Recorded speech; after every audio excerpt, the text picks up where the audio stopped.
უყურეთ, ეს ზალათ უპირად საჯაროთაც ამბობს რამდენიმე ევროპარლამენტარი, ასეთ ვთქვათ, დაკავშირებას ცდილობს საჯაროთაც, რომ დაუკავშირონ სააკაშვილის თავისუფლება საქართველოს ევროპულ მომავალს.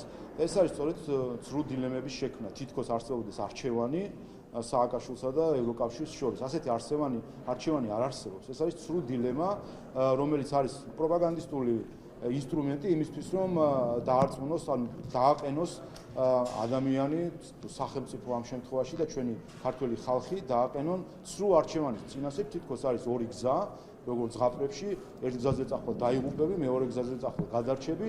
ეს არის ცრუ დილემა, მხოლოდ ზღაპრებში, რომელიც გვხვდება და სწორედ ეს არის მთელი ცინიზმი ასეთი დილემებისა, რომ მისი მიზანი არის არაკეთილსინდისიერი და ეს მიზანი ვიცით. კიდევ ერთხელ ეს არის მიხეილ სააკაშვილის დახსნა სასჯელისგან.